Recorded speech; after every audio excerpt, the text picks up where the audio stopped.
सुप्रभात बच्चों, आपका बहुत बहुत स्वागत है हमारे YouTube के नए चैनल अमृतम संस्कृतम में। बच्चों, आज का जो पाठ है वो है कक्षा 8 का प्रथम पाठ, NCERT की CBSE बोर्ड की रुचिरा पाठ्य पुस्तक का प्रथम पाठ सुभाषितानी। तो बच्चों, सुभाषितानी शब्द जो है वो दो शब्दों से मिलकर बना है। पहला शब्द है इसमें सु और दूसरा शब्द है भाषितानी। सु जो है वो एक उपसर्ग है जिसका अर्थ होता है सुंदर या अच्छी, और भाषितानी जो कि बहुवचन का रूप है भाषितानी, तो भाषितानी का अर्थ होता है यानी कि बोली गई बातें या वचन। ठीक है, तो सु माने सुंदर, भाषितानी यानी बोली गई बातें, तो इसका अर्थ हुआ बोली गई सुंदर बातें। अर्थात हमारे पूर्वजों ने, हमारे विद्वज्जनों ने जो हमें प्राचीन काल में अपने अनुभवों के द्वारा जो अच्छी अच्छी बातें बताई हैं अपनी जीवन से अनुभव करके, और हमारे जीवन में जो आज भी महत्वपूर्ण है वो क्या है, उनके बारे में हम इस पाठ में पढ़ेंगे। लेकिन पाठ शुरू करने से पहले हम सबसे पहले सरस्वती वंदना करेंगे। या कुन्देन्दु तुषारहारधवला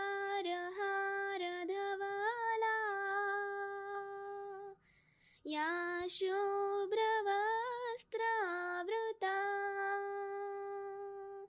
या वीणावरदण्डमण्डितकरा या श्वेतपद्मासना या ब्रह्माच्युतशङ्कर प्रभृतिभिः देवैः सदा वन्दिता सा मां पातु सरस्वती भगवती निःशेषजाड्यापहा शुक्लां ब्रह्मविचारसारपरमा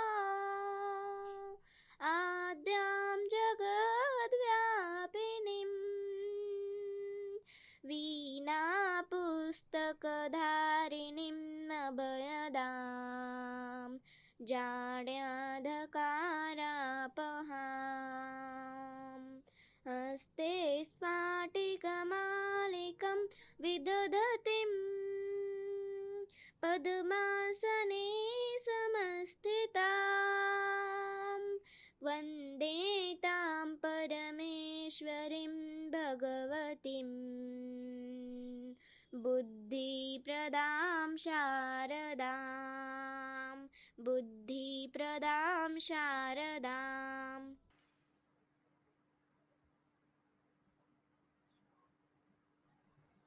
चलिए, तो अब हम शुरू करते हैं अपना पहला पाठ, पहला श्लोक, पाठ का पहला श्लोक जो है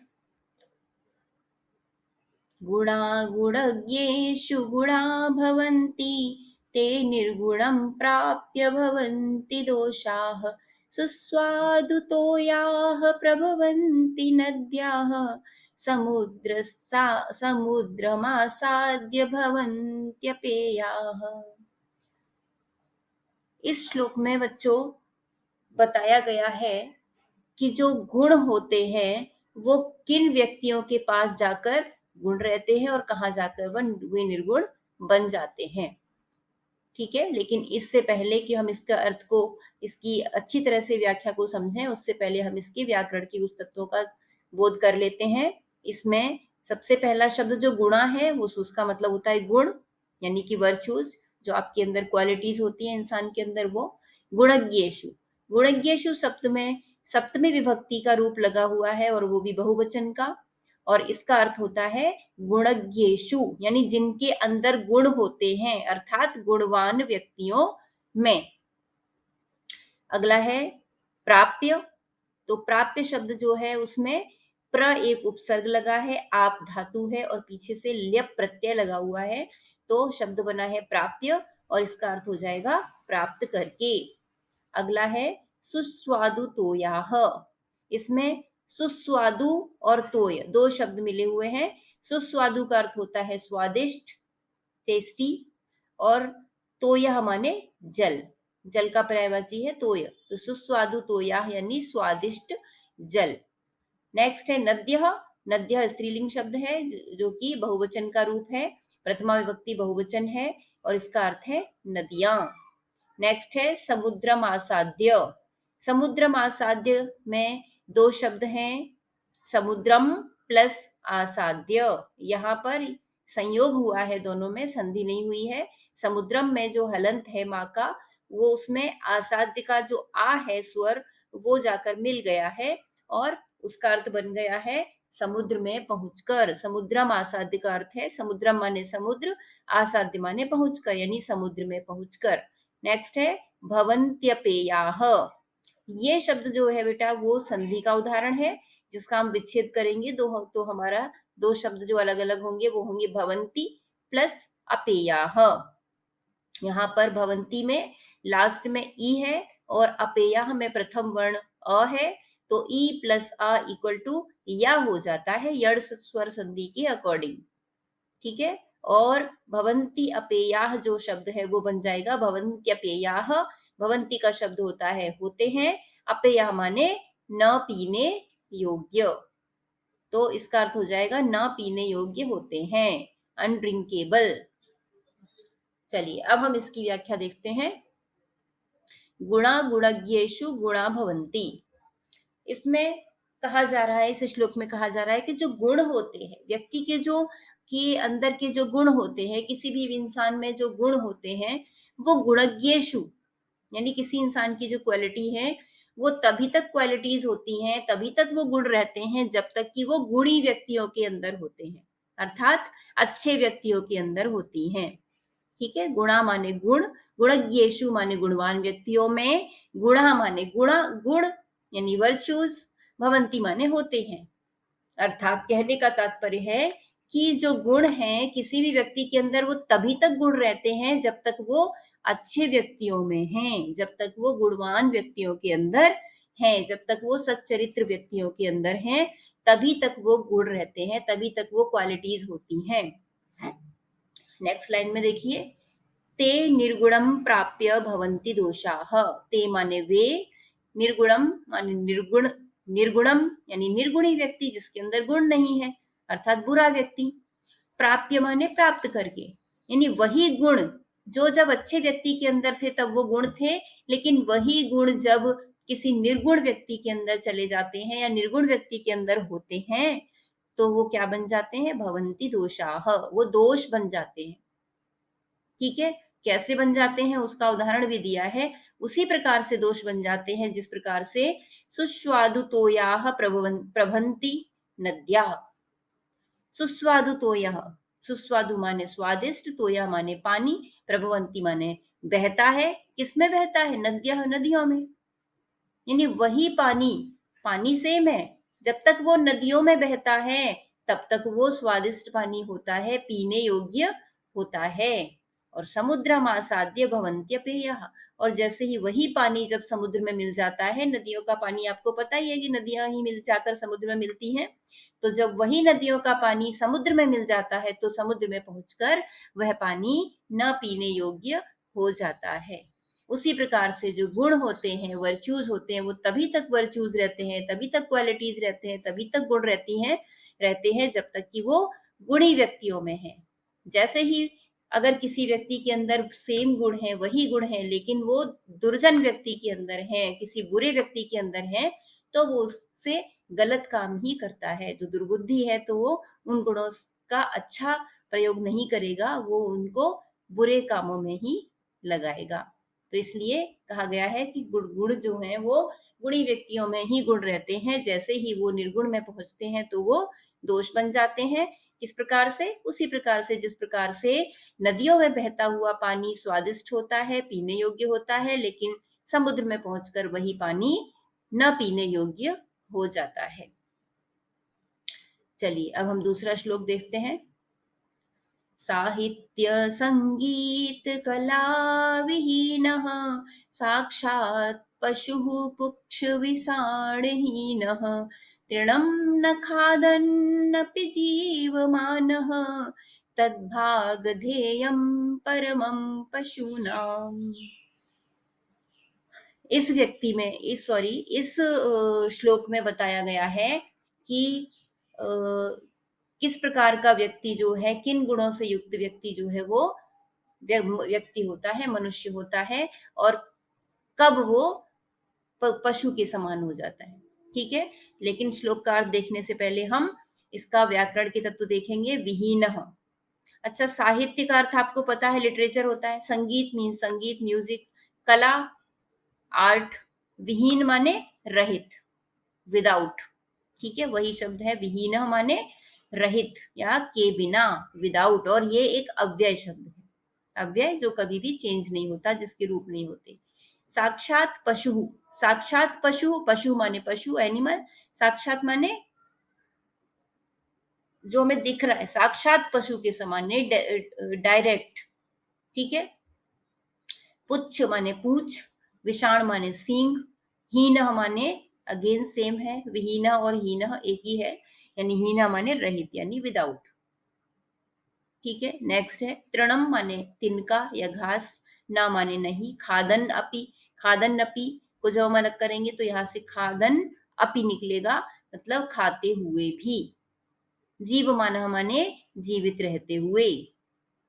तद्भागधेयम, तद्भागधेयम, यहाँ पे भागधेयम का अर्थ है सौभाग्य। तद माने उसका, परमम माने बहुत अधिक, पशु नाम माने पशुओं का। ठीक है, पशु नाम में षष्ठी विभक्ति बहुवचन है, अर्थात पशुओं का। ये एक उकारांत पुल्लिंग शब्द है। तो अब हम इसका अर्थ देख लेते हैं। साहित्य संगीत कला विहीन, इसमें कहा जा रहा है, इस श्लोक में कहा जा रहा है कि जो व्यक्ति, जो मनुष्य साहित्य, संगीत, कला से रहित होता है, के बिना होता है, यानी जिस व्यक्ति के अंदर न तो साहित्य है, न ही संगीत है, न ही कला है, उन इन सभी चीजों से रहित है, वो व्यक्ति कैसा है? साक्षात पशु, वो साक्षात पशु है। उसको डायरेक्टली पशु कहा गया है। कैसा पशु है? पुच्छ विषाणहीन, क्योंकि है तो वो मनुष्य के रूप में, और मनुष्य के तो पूंछ नहीं होती, सींग नहीं होते, तो इसलिए कहा जा रहा है कि वो व्यक्ति बिना पूंछ और बिना सींगों वाला पशु है। ठीक है, फिर से देखिए एक बार, यानी साहित्य यानी लिटरेचर, संगीत, म्यूजिक, कला, आर्ट से रहित, आर्ट के बिना व्यक्ति साक्षात बिना पूंछ और सींगों वाला पशु होता है। ठीक है, नेक्स्ट देखिए, तृणम न खादन नपी, यानी तृणम माने तिनका या घास, जो कि घास भी नहीं खाता, क्योंकि पशु तो घास खाते हैं। और ये जो व्यक्ति है जिसके अंदर ये सारे गुण नहीं होते, ये चीजें नहीं होती, वो व्यक्ति घास न खाते हुए भी जीवित रहता है। जीव मानव घास नहीं खाता लेकिन जीवित रहता है। आगे तद्भागधेयम, अब इसमें कहा जा रहा है कि यानी अगर वो घास नहीं खाता तो ये अच्छी बात है, ये तो पशुओं का परम सौभाग्य है। क्यों? क्योंकि अगर वो घास खाता होता तो पशु क्या खाते, है ना? तो इसलिए इसमें यहाँ पे कहा जा रहा है कि ये तो पशुओं का परम सौभाग्य था कि वो घास नहीं खाता है और फिर भी जीवित है। ठीक है, तो इस व्यक्ति में इस श्लोक में इस प्रकार के व्यक्तियों के की निंदा की गई है कि जो व्यक्ति साहित्य, संगीत और कला से विहीन होता है वो तो पशुओं के समान होता है। अर्थात ये चीजें हमारी जिंदगी में कितनी महत्वपूर्ण है, ये बताया गया है। उम्मीद है आपको समझ आ गया होगा। अगला श्लोक देखते हैं। लुब्धस्य नश्यति यशः, पिशुनस्य मैत्री, नष्ट क्रियस्य कुलमर्थ, परस्य धर्मः, विद्या फलं व्यसनिनः, कृपणस्य सौख्यं, राज्यं प्रमत्त सचिवस्य नराधिपस्य। तो बच्चों, इस श्लोक में बताया गया है कि किस प्रकार के व्यक्तियों का क्या नष्ट हो जाता है या उनको क्या नहीं प्राप्त होता है अपने जीवन में। ठीक है, व्यक्ति के अंदर की गुणों को बताकर या अवगुणों को बताकर ऐसे व्यक्तियों के पास क्या नहीं होता, वो इस श्लोक में बताया गया है।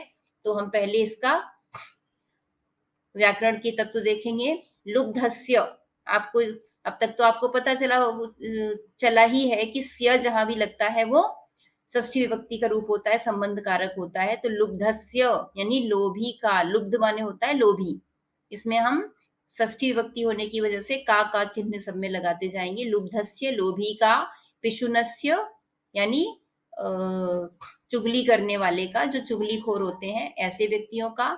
नष्ट क्रियस्य यानी जिनकी क्रियाएं ही नष्ट हो गई हैं, क्रियाएं नष्ट हो गई है मतलब जो कुछ भी करते नहीं, ठीक है, जो बिना क्रियाहीन बैठे रहते हैं, जो कुछ नहीं करते, कामचोर हम उनको कह सकते हैं, हम उनको आलसी कह सकते हैं, तो यानी आलसियों का। नेक्स्ट है अर्थपरस्य, और जो धन का ही के बारे में हमेशा विचार करते रहते हैं कि कहाँ से पैसा मिल जाए।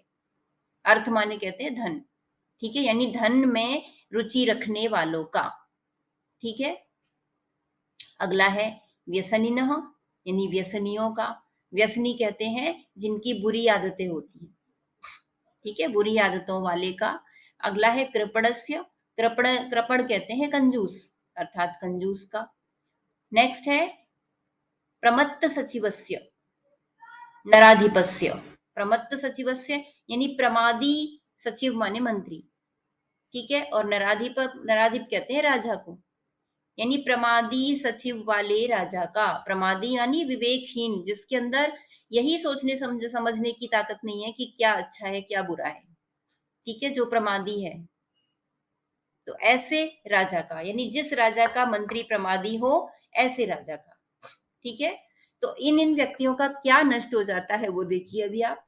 लुब्धस्य नश्यति यशः, लुब्धस्य माने लोभी का यश नष्ट हो जाता है। यश अर्थात फेम, प्रसिद्धि, लोकप्रियता। तो लोभी व्यक्ति की प्रसिद्धि, यश या फेम नष्ट हो जाता है या उसको मिलता ही नहीं। नेक्स्ट पिशुनस्य मैत्री, और जो चुगलखोर व्यक्ति होता है, जो चुगली करता है, उसकी मित्रता नष्ट हो जाती है, यानी उससे कोई दोस्ती नहीं रखता, उसका कोई मित्र नहीं रहता। नेक्स्ट नष्ट क्रियस्य यानी जिसकी क्रियाएं ही नष्ट हो गई है, जो कामचोर है, जो कुछ भी क्रियाएं नहीं करता, जो काम नहीं करता, उसका कुल नष्ट हो जाता है, यानी उसका कुल खानदान ही नष्ट हो जाता है। और अर्थपरस्य, कुलम में ही देखिए बेटा, कुलम अर्थ लिखा है ना, तो यहाँ पे कुलम को जब अलग कर लेंगे तो माँ में हलंत आ जाएगा और यहाँ से अर्थपरस्य अलग निकल आएगा। तो कुलम अर्थपरस्य, इस तरह से। और कुलम जो है वो नष्ट क्रियस्य के लिए आया, यानी जिसकी क्रियाएं नष्ट हो गई हैं उसका कुल नष्ट हो जाता है, खानदान नष्ट हो जाता है। और अर्थपरस्य धर्मः, और जो व्यक्ति हमेशा धन के बारे में ही विचार करता रहता है, कहाँ से धन मिले ऐसा ही सोचता रहता है, उसका धर्म नष्ट हो जाता है। नेक्स्ट, अच्छा धर्म कैसे नष्ट हो जाता है? अगर वो व्यक्ति हमेशा पैसे के बारे में सोचेगा, कहाँ से मैं पैसा कमा लूं, कहाँ से मैं पैसा ले लूं, तो फिर वो पैसे को प्राप्त करने के लिए किसी भी प्रकार के काम करेगा। बुरा काम भी कर सकता है, चोरी भी कर सकता है, डकैती भी कर सकता है, कहीं ना कहीं से वो पैसा लाएगा। वो ये नहीं सोचेगा कि जिस तरह से मैं पैसा कमा रहा हूँ वो सही है या गलत है, ठीक है, यानी फिर वो अधर्म के रास्ते पर चलकर भी पैसा पैसा ही प्राप्त करना चाहता है। तो इसलिए ऐसे व्यक्ति का धर्म नष्ट हो जाता है, यानी वो धर्म के रास्ते पे नहीं चलता। नेक्स्ट विद्याफलम व्यसनिनः, व्यसनिनः माने व्यसनी का, बुरी आदतों वाले का, ठीक है। अगर कोई व्यक्ति है जिसने बहुत पढ़ाई लिखाई की है, बहुत विद्या है उसके पास, लेकिन उसकी बुरी आदतें हैं, ठीक है, बुरी आदतें, बैड हैबिट्स कह सकते हैं, ठीक है, यानी जो शराब आदि पीता है, जो जुआ आदि खेलता है, ठीक है, कुछ भी उस विद्या का सही उपयोग नहीं करता, ऐसे व्यक्ति जिनकी बुरी आदतें होती हैं, तो ऐसे व्यक्ति की विद्या का फल नष्ट हो जाता है। उसने जो भी अभी तक सीखा है, अपनी जिंदगी में विद्या प्राप्त की है, उसको उसका कोई फल नहीं मिलता, उसको कोई उसका रिजल्ट नहीं मिलता, उसकी पढ़ाई लिखाई बेकार हो जाती है। नेक्स्ट है कृपणस्य सौख्यम, कृपणस्य, कृपण कहते हैं कंजूस को, और कंजूस व्यक्ति का सौख्य मतलब सुख, कंजूस व्यक्ति का सुख नष्ट हो जाता है। क्यों? क्योंकि सुख हमें कैसे मिलता है? सुख हमें तभी मिलता है कि अगर हमें भूख लगी है और हमें अच्छी तरह से भरपेट खाना मिल जाए, ठीक है, हमारी जो आवश्यकताएं हैं वो हमारी अच्छी तरह से सारी पूरी हो जाए। अगर हमारी कुछ इच्छाएं भी हैं और हमारे पास धन है, तो हम उन इच्छाओं को पूरा करने के लिए उस धन का उपयोग करें। लेकिन जो कंजूस व्यक्ति होता है वो तो चीजों को उपयोग ही नहीं करता, वो बचा बचा के रखता रहता है, उसको खर्च नहीं करता, तो फिर उसको सुख कहाँ से मिलेगा? तो इसलिए कहा गया है कि कंजूस व्यक्ति का सुख नष्ट हो जाता है, उसको सुख नहीं मिलता। और राज्यम प्रमत्त सचिवस्य नराधिपस्य, जिस राजा का सचिव यानी मंत्री कैसा है, प्रमादी है, विवेकहीन है, उसको सही गलत का फर्क ही नहीं पता, तो ऐसे राजा का राज्य नष्ट हो जाता है। ठीक है, चलिए, मुझे लगता है कि ये श्लोक भी आपको अच्छे से समझ में आया होगा। अगले श्लोक की तरफ बढ़ते हैं। अगला श्लोक है, पीत्वा रसं तु कटुकं मधुरं समानं माधुर्यमेव जनयेन्मधुमक्षिकासौ सन्तस्तथैव समसज्जनदुर्जनानां श्रुत्वा वचः मधुरसूक्तिरसं सृजन्ति। चलिए, इसमें बताया गया है, इस श्लोक में कहा गया है कि किस प्रकार से जो अच्छे व्यक्ति होते हैं वो आचरण करते हैं, वो क्या करते हैं, उन व्यक्तियों का आचरण बताया गया है। लेकिन हम इसका पूरा अर्थ देखने से पहले इसके व्याकरण के तत्व देखेंगे। इसमें पहला शब्द है पीत्वा माने पीकर, रसम माने रस, जूस, तू माने तो, कटुकम माने कड़वा, मधुरम समानम, मधुरम माने मीठा, समानम माने समान, सेम, माधुर्यम एव जनयेत, माधुर्यम एव, इसमें भी संयोग है, माधुर्यम प्लस एव, यहाँ पे संयोग हो रहा है। तो माधुर्य माने मधुरता या मीठापन, एव माने ही, मीठा ही, जनयेन मधुमक्षिकासौ, जनयेन मधुमक्षिकासौ में जनयेत, जब इसका संधि विच्छेद करेंगे, यहाँ पे संधि हुई है, तो जनयेत बन निकल जाएगा, यानी जनयेन में जो ना है वो मां परे रहने की वजह से व्यंजन संधि का उदाहरण है, ये ना में चेंज हुआ है। लेकिन जब हम इसको अलग करेंगे तो जनयेत ता हो जाएगा ना की जगह, और मधुमक्षिकासौ अलग कर देंगे। उसके बाद नेक्स्ट है जो मधुमक्षिकासौ, वहां पर भी संधि है, दीर्घ संधि। कैसे, मधुमक्षिका प्लस असौ, ये दीर्घ संधि का उदाहरण है। नेक्स्ट है संतस तथैव, इसको करेंगे, ये विसर्ग संधि है, संतः प्लस तथैव, ठीक है, विसर्ग का सा बन गया है यहाँ पर, ये विसर्ग संधि का उदाहरण है, संतः प्लस तथैव। नेक्स्ट इसमें और एक संधि है, तथैव में भी संधि है, तथैव में संधि कर विच्छेद करेंगे तो तथा प्लस एव, ठीक है, तथा में आ, एव में ए, आ प्लस ए इक्वल टू आई, वृद्धि संधि, ठीक है, तथैव यानी वैसे ही। नेक्स्ट है सम सज्जन दुर्जना नाम, सम माने समान, सज्जन माने सज्जन, अच्छे व्यक्ति, दुर्जना नाम, यहाँ पर षष्ठी विभक्ति बहुवचन का रूप लगा हुआ है, दुर्जन शब्द है पुल्लिंग, अकारांत पुल्लिंग, तो दुर्जना नाम यानी बालका नाम की तरह से, षष्ठी विभक्ति बहुवचन यानी दुर्जनों का, बुरे लोगों का। नेक्स्ट है श्रुत्वा, तो श्रुत्वा में श्रु धातु है और त्वा प्रत्यय है, इसका अर्थ है सुनकर। वचः माने वचन, वाणी, बातें, मधुर सूक्त रसम, मधुर माने अगेन जो पहले बताया मीठा, सूक्त रसम यानी शहद, सृजंती माने पैदा करती है, बनाती है, निर्माण करती है। ठीक है, अब हम इसका अर्थ देखेंगे। पीत्वा रसम तु कटुकम मधुरम समानम, यानी जिस प्रकार से मधुमक्खी, मधुमक्षिकासौ यहाँ से ले लेंगे, असौ मधुमक्षिका, यानी ये जो मधुमक्खी है वो क्या करती है, पीत्वा माने पीकर, रसम माने रस, कैसा रस, कटुकम मधुरम, कुछ जो फूल होते हैं उनका रस कड़वा होता है, कुछ फूल होते हैं जिनका रस मीठा होता है। तो वही यहाँ पे कहा गया है कि जो ये मधुमक्खी है वो दोनों तरह का रस पीती है, मधुर और कटुक, यानी कड़वा और मीठा, दोनों तरह के फूलों का समान रूप से रस पीती है।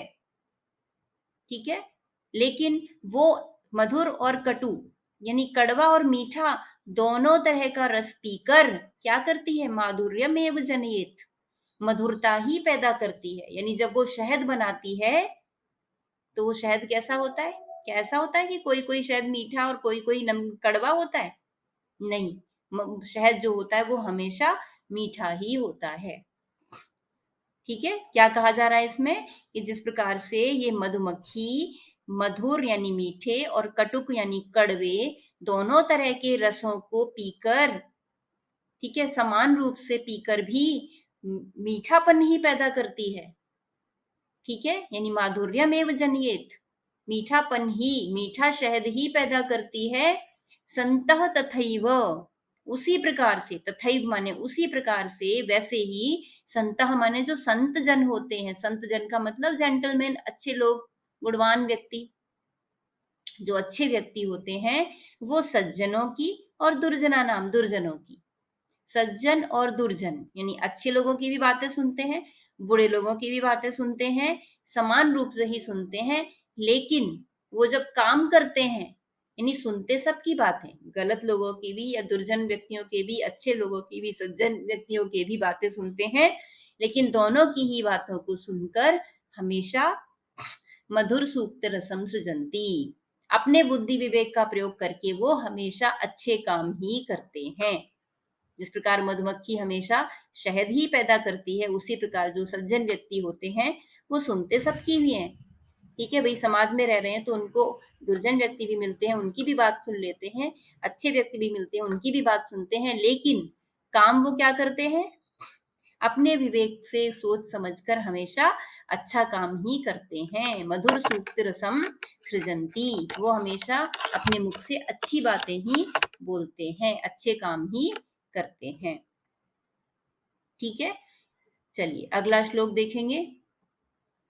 विहाय पौरुषम यो हि देवमेवावलंबते प्रासाद सिंहवत् तस्य मूर्ध्नि तिष्ठन्ति वायसाः। इस श्लोक में बताया गया है कि जो व्यक्ति भाग्य के सहारे बैठे रहते हैं वो कैसे होते हैं, यानी जो भाग्य पर ही सब कुछ डाल देते हैं कि अरे मेरे भाग्य में होगा तो ऐसे होगा।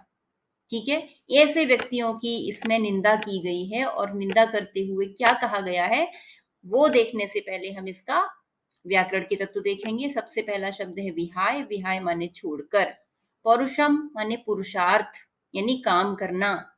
ठीक है, पुरुषार्थ का अर्थ है काम करना, मेहनत करना। यो, यो शब्द जो है उसका सही बन जाएगा यह, यानी जो, यह माने जो, ही देवम अवलंबते, देवमेव अवलंबते लिखा हुआ है, तो देवमेव, सबसे पहले देवमेव में यहाँ पर क्या है, संयोग हुआ है, देवम अलग हो जाएगा, माँ में हलंत, और एव एक अव्यय है वो आ जाएगा। उसके बाद देखिए दैवमेवावलंबते, यहाँ पर संधि हो रही है, मेवावलंबते, तो इसको जब हम विच्छेद करेंगे तो बन जाएगा दैवमेव प्लस अवलंबते। ठीक है, यहाँ पर दीर्घ संधि का उदाहरण है दैवमेव, मेव में व का आ, अवलंबते का अ, दोनों अ प्लस अ इक्वल टू बड़ा आ, और शब्द बन गया देवमेव, देवमेवावलंबते। अलग कर लेंगे तो दैवमेव प्लस अवलंबते, यानी भाग्य के सहारे ही रहते हैं। नेक्स्ट है तस्य माने उसका। ठीक है, ये एक सर्वनाम शब्द है जो कि तद का रूप है, षष्ठी विभक्ति एक वचन का, उसका अर्थ है उसके। अगला है मूर्धनी, मूर्धनी का अर्थ है सिर पर, मूर्धनी सप्तमी विभक्ति एक वचन का रूप है, और ये है सिर पर इसका अर्थ। नेक्स्ट है प्रासाद, इसका भी देख लीजिए, प्रासाद माने होता है महल, सिंहवत माने शेर के समान, सिंह माने शेर, वत माने समान, प्रासाद माने महल। नेक्स्ट है तिष्ठन्ति माने बैठते हैं, वायसा माने कौए। ठीक है, अब इसका आप अर्थ देखिए, विहाय पौरुषम, यह, यहां से शुरू करेंगे, यह यो, यो लिखा है उसको यह कर लेंगे, यानी यह यानी जो, पौरुषम विहाय, जो व्यक्ति पुरुषार्थ को, विहाय माने छोड़कर, पुरुषार्थ को त्याग कर, पुरुषार्थ को छोड़कर, मेहनत को छोड़कर, दैवमेव अवलंबते, भाग्य के सहारे ही बैठे रहते हैं। ठीक है, जो व्यक्ति पुरुषार्थ को छोड़कर, जो व्यक्ति कर्मण्यता को छोड़कर, कर्मठता को छोड़कर, काम को छोड़कर, दैवमेव अवलंबते, भाग्य के सहारे ही बैठे रहते हैं, भाग्य का ही सहारा लेते हैं, वो कैसे होते हैं, वो उसी प्रकार से होते हैं जिस प्रकार से प्रासाद सिंहवत, प्रासाद माने महल के सामने। ठीक है, पहले जो राजा महाराजा होते थे उनके महल के सामने अक्सर वो लोग द्वार पर शेर की एक मूर्ति बना के रखते थे। ठीक है, लेकिन वो शेर कैसा है, असली शेर तो नहीं है ना, वो है तो शेर लेकिन कभी कभी उसके सर पर भी आकर कौवे, चिड़िया आदि बैठ जाते हैं ना, और वो कुछ भी नहीं कर पाता। ठीक है, उसी प्रकार से यहाँ पे उसी उसी से इनकी तुलना की गई है, जिस प्रकार से महल के दरवाजे पर बैठा हुआ शेर के समान। ठीक है, ऐसे व्यक्ति जो होते हैं उस उनका महल के दरवाजे पर बैठे हुए शेर के समान, मूर्धनी का अर्थ है सिर पर, महल के दरवाजे पर रखे हुए शेर की मूर्ति के ऊपर उसके सिर पर कौवे, जैसे कौवे बैठ जाते हैं, उसी प्रकार से वो व्यक्ति होते हैं। क्योंकि वो सिंह कैसे है, मूर्ति की तरह बैठा है ना, कुछ भी काम नहीं कर रहा, तो उसके ऊपर क्या है, कौवे ही आके बैठते हैं ना, वो कौवों तक को नहीं उड़ाता, उनको भी नहीं भगा सकता। तो वैसे ही वो व्यक्ति जो भाग्य के सहारे ही बैठे रहते हैं, वो उसी तरह से होते हैं जिस प्रकार से महल के दरवाजे पर बैठे हुए शेर की मूर्ति की तरह, जिनके सिर पर कौवे ही बैठते हैं। ठीक है, और वो कुछ नहीं करते, उनके ऊपर आकर तो बस कौवे ही बैठते हैं और काव काव करते हैं। ओके, चलिए नेक्स्ट, अगला श्लोक है पुष्पपत्र फलच्छाया मूलवल्कलदारुभिः धन्यामहीरुहाः येषां विमुखं यान्ति नार्थिनः। इस श्लोक में बच्चों पेड़ पौधों का महत्व बताया गया है कि पेड़ पौधे जो हैं वो किस प्रकार से धन्य हैं। ठीक है, यानी वो कितने महत्वपूर्ण हैं, कितने भाग्य के पात्र हैं। ठीक है, यानी धन्यवाद के पात्र हैं। चलिए पहले इसका हम व्याकरण के तत्व देखेंगे। दारू भी, हाँ आप यहां से शुरू करते हैं। पुष्प माने फूल, पत्र माने पत्ते, फल माने फल, छाया माने पेड़ की छाया, मूल कहते हैं जड़ को, वलकल कहते हैं छाल, पेड़ की छाल, दारू भी माने लकड़ी। ठीक है, भी जो लगा है वो तृतीय विभक्ति बहुवचन का रूप लगा हुआ है, जो कि सब में आएगा। ठीक है, सब के अंदर हम यही तृतीय विभक्ति बहुवचन का रूप लगाएंगे, पुष्प, पत्र, फल, छाया, मूल, वलकल, दारू, सब में। और अर्थ हो जाएगा पुष्प से यानी फूल से, पत्तों से, फल से, छाया से, जड़ से, छाल से और लकड़ी से। ठीक है, नेक्स्ट है धन्या महीरुहा। धन्या माने धन्य है, महीरुहा कहते हैं पेड़ को, पेड़ों को, वृक्षों को। ये शाम माने जिनके, षष्ठी विभक्ति बहुवचन यानी जिनके या जिसके। विमुखम, विमुखम माने विमुख होना, यानी निग्लेक्ट कर देना, विमुख हो जाना, ध्यान न देना। यान्ति माने जाते हैं, न प्लस अर्थिनः। ठीक है, यहाँ पे नार्थिनः लिखा है, इसमें दीर्घ संधि है, न अलग कर देंगे, अर्थिनः अलग हो जाएगा। दीर्घ संधि का उदाहरण है न में अ, अर्थिनः का अ प्लस आ इक्वल टू बड़ा आ, नार्थिनः शब्द बन गया, और जिसका अर्थ होता है चाहने वाले, कुछ न चाहने वाले। अर्थिना माने जो हमको जो कुछ चाहते हैं। ठीक है, और ना माने नहीं, यानी जो नहीं चाहते। ठीक है, देखिए अब इसका अर्थ देखेंगे। पुष्प, पत्र, फल, छाया, मूल, वलकल, दारू भी, यानी फूल से, पत्तों से, फल से, छाया से, जड़ से और अपनी पेड़ की छाल से और लकड़ी से।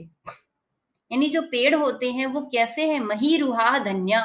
ये जो महीरुहा हैं, जो पेड़ हैं, वो अपने हर पार्ट से, अपने बॉडी के हर पार्ट से, अपने शरीर के हर अंग से क्या करते हैं, कुछ ना कुछ लोगों को देते हैं।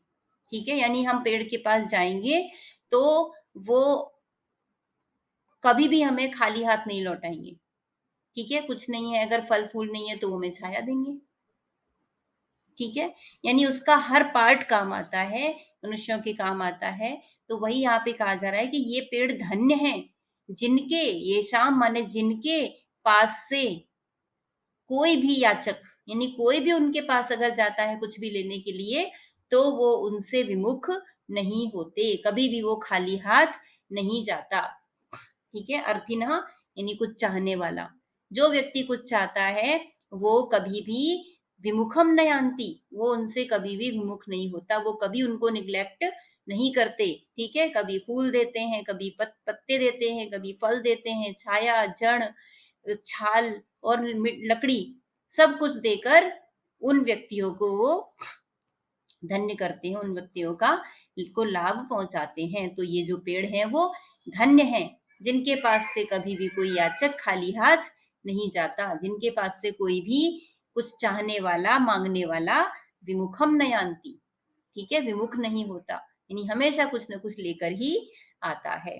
तो इस श्लोक में हमें पेड़ पौधों का महत्व बताया गया है, इसलिए हमें पेड़ पौधों की रक्षा करनी चाहिए, क्योंकि वो हमारे प्रकृति के लिए, हमारे लिए, मनुष्यों के लिए कितने जरूरी हैं, इम्पोर्टेंट हैं।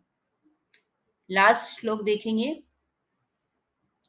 चिन्तनीयाः हि विपदाम् आदावेव प्रतिक्रियाः न कूपखननं युक्तं प्रदीप्ते वह्निना गृहे। इसके व्याकरण के तत्व देखेंगे। सबसे पहले चिंतनीयाः माने चिंतन करने योग्य, ही विपदाम, विपदाम कहते हैं आपत्ति आने पर, विपदा आने पर, आदावेव यानी आने पर ही, आदाव प्लस एव, ठीक है, आदाव प्लस एव, आदावेव, प्रतिक्रिया माने रिएक्शन, ठीक है, चिंतनीय यानी चिंतन करने योग्य, सोचने योग्य, विपदाम यानी विपदा, विपत्ति, बुरा समय, आदावेव यानी आने पर ही, प्रतिक्रिया यानी रिएक्शन, न माने नहीं, कूप खननम, कूप माने कुआ, खननम, खननम माने खोदना, कुआ खोदना, युक्तम, युक्तम माने युक्त, लगा हुआ, प्रदीप्ते, प्रदीप्ते माने जलती हुई, वह्निना माने अग्नि से, ग्रहे माने घर में, सप्तमी विभक्ति एक वचन का रूप है घर में, ठीक है। तो इस श्लोक में बताया गया है कि कौन से व्यक्ति बुद्धिमान होते हैं, ठीक है, यानी प्रतिक्रिया करना कब ठीक है। देखिए, चिंतनीया ही विपदाम आदावेव प्रतिक्रिया, यानी चिंतनीय, विपदाम आदावेव, विपदा आने पर, विपदा माने बुरा समय, बुरा समय आने पर प्रतिक्रिया चिंतनीय नहीं है। मतलब ये हुआ कि जब बुरा वक्त आता है तो हम बुरे वक्त आने के बाद हम उसकी प्रतिक्रिया, उसका रिएक्शन नहीं करते कि अरे जब बुरा वक्त आएगा तभी हम देखेंगे, तभी हम सोचेंगे उसके बारे में, नहीं। किस प्रकार से, जैसे कि न कूप खननम माने कूप माने कुआ, खनन माने खोदना, युक्तम प्रदीप्ते, क्या जब हमारे घर में अगर आग लग जाए तब हम कुआं खोदने के लिए बैठेंगे कि कुआं खोद के पानी निकालें, इसके ऊपर पानी डालना है आग के ऊपर। घर में आग लग गई है और हम कुआं खोदेंगे क्या? क्योंकि कुआं खोदना कोई 1 मिनट का काम तो नहीं है, उसको खोदने में भी काफी लंबा समय लग जाता है, दिनों लग जाते हैं, महीनों लग जाते हैं, ठीक है। तो इस श्लोक में यही बताया गया है कि विपत्ति आने से पहले ही हमें उसकी प्रतिक्रिया के बारे में सोच लेना चाहिए, हमें पहले से तैयारी करके रखनी चाहिए, ठीक है। विपदाम आदावेव प्रतिक्रिया चिंतनीया, न यहां से न लेंगे, यानी विपत्ति के आने पर, आ जाने पर ही प्रतिक्रिया चिंतनीय नहीं है, यानी बुरा वक्त आने पर हम नहीं सोचेंगे कि क्या करना है, हम उसकी तैयारी पहले से ही करके रखते हैं। जिस प्रकार से कूप खननम युक्तम प्रदीप्ते वह्निना गृहे, आग लगे हुए घर में, वह्निना गृहे यानी आग लगे हुए घर में, प्रदीप्ते, प्रदीप्ते वह्निना गृहे, आग लगे हुए घर से, घर में यानी जिस घर में आग लग गई है उस घर में हम को बुझाने के लिए फिर हम कूप खननम न, कुआ नहीं खोदेंगे, हम पहले से ही कुआं खोद के रखेंगे जिससे कि बुरा वक्त आने पर हम उसका उपयोग कर सकें। इसलिए हमें क्या करना चाहिए, बुरा वक्त समय आने से पहले ही उस बुरे समय की तैयारी कर लेनी चाहिए। ऐसे व्यक्ति ही बुद्धिमान होते हैं, ऐसे व्यक्ति ही बुद्धिमान कहे गए हैं।